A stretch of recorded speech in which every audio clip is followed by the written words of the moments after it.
So, 2012, 2013 versus today's Zags. Who has the coaching advantage? Jim? Has Mark gotten better as a coach in the last 2 years? It looks like it. Two of his teams in the final in the last 3 years.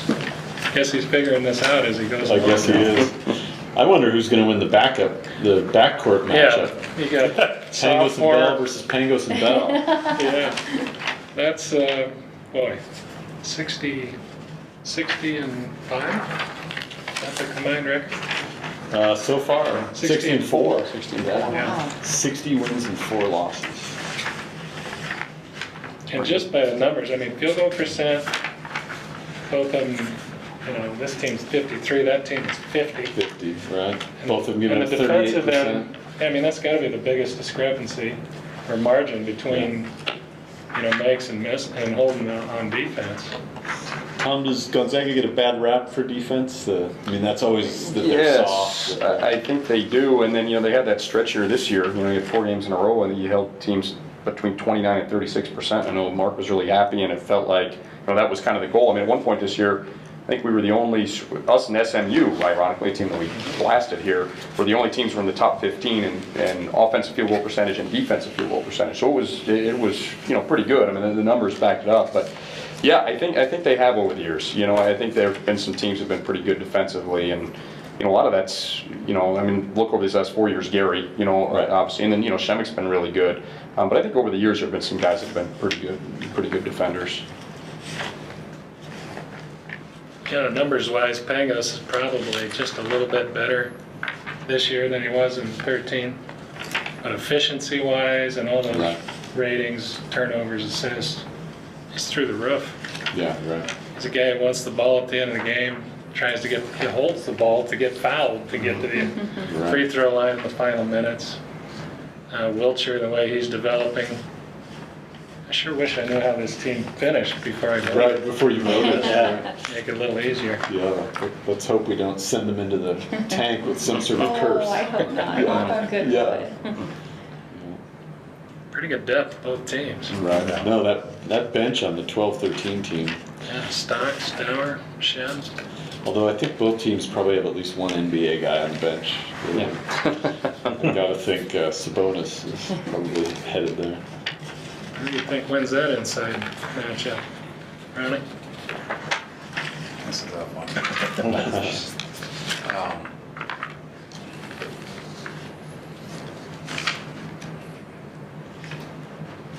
I just have, if you take a look at potential holes, I just don't see many this year. Right. I really don't. We're talking about, pinholes on either team. And, it'd certainly take seniors over sophomores between Pangos and Bell, just from a maturity perspective, from a assist turnover perspective, from a health perspective. Sabonis, I think, is just a tremendous player. To have him come off the bench and be able to either go in for Shems, go a little bit smaller, come in for Wiltshire, go a little bit bigger. Mm-hmm. You're talking about Shem and Sabonis as your 4 and your 5. The eclipses, right? And where's the sun? You can't see them. Right. And Wesley, I think, is a really underrated guard and a scorer on the perimeter that can go do that. Similar to Mike Hart, but also, right, has a really unusual knack for scoring the seams. He's not going to kill you from outside, but they don't need him to go do that. So lots to like about either team. Sitting here with several weeks to go in the season, obviously tough to project. But you gotta like where this thing's headed, from my perspective. I got to think the current team, you're talking about, Jeff's alluded to it a number of times, the incredible depth. And you see it now really in the backcourt. McClellan being eligible now, and just, although he's only really gotten spot minutes, but there's been a couple of games where he's been really, really crucial.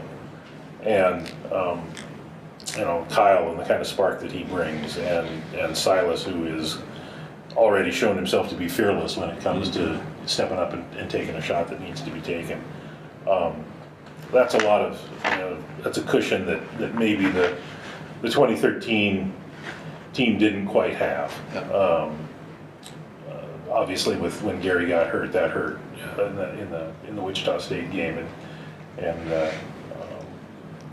but they didn't quite have the same depth maybe that they could survive it. I think that's probably the difference And John, I for think me. if you think of like the Santa Clara game, kids going off the first half, Yeah, right? Gary's got him for a bit, and then it's okay. McClellan, you come get him. Yeah. Trey Guinness is a guy that is so underrated. yeah, On any other team, that kid, he is a really good player. Yeah. And so they got these 3 or 4 different guys. If you're going into a Wichita State game, you've got guys that can come in, yeah, go hard for 5 or 8 minutes, go defend somebody. Yeah. And it's like matchup's not working. yeah. There's another guy right next guy Yeah, up. and have accepted those roles. And That's what's have they, I mean, I've never known a basketball team where people didn't complain about playing time. Was it really as seamless as it seems?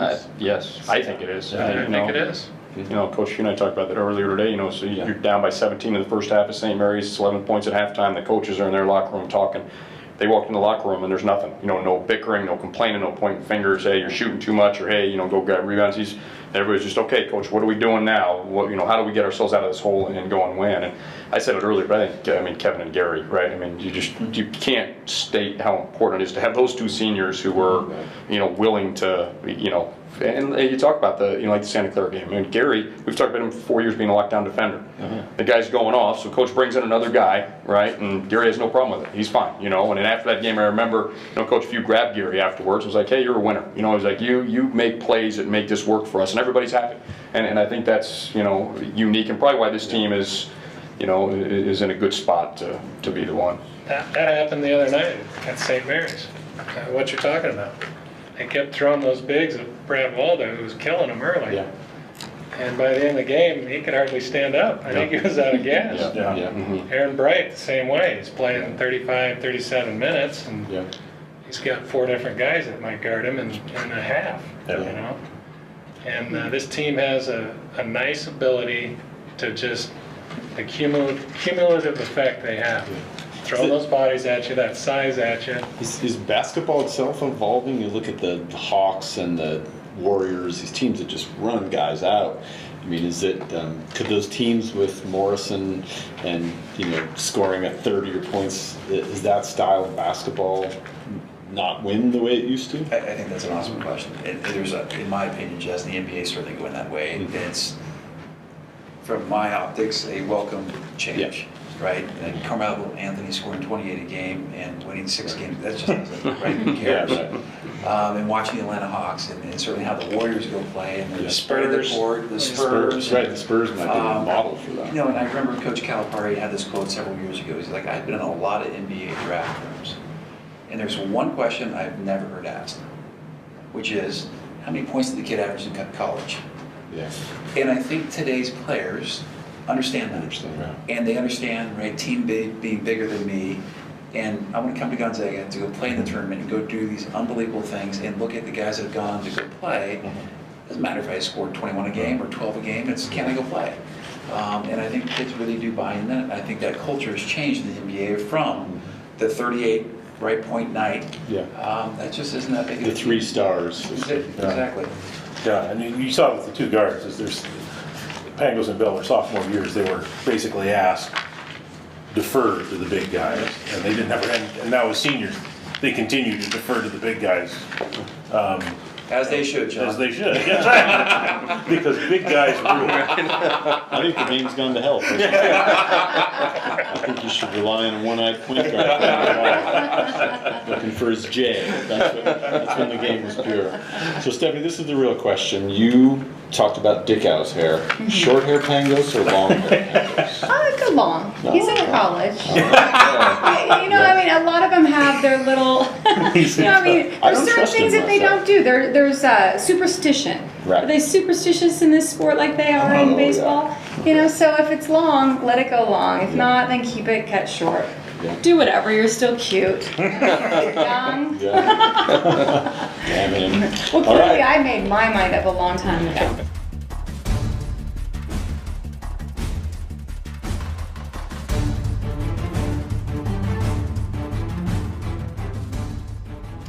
All right, so thanks so much, guys. This was incredibly helpful, and I'm guessing it'll spark all sorts of arguments. You'll probably get accosted Phone on calls, the street. texts. Right. Yeah, and we'll get the freeze out for some veteran zags. I think. Exactly. Santangelo's going to put my Hoop Fest court not only past the You'll be court. No, he's not gonna give me a ride to the airport next week either. Trentwood. I'll be playing on that court at the top of the jail. That's where my Hoop Fest. Just north of the Y. Again. Right. So, but anyway, this was great. Again, Jeff Brown, Jim Meehan, Stephanie Vigil, Tom Hudson, and John Blanchette, probably the greatest basketball minds I've ever gathered in this particular room today. I have a headache. So thanks again for coming, and go Zags.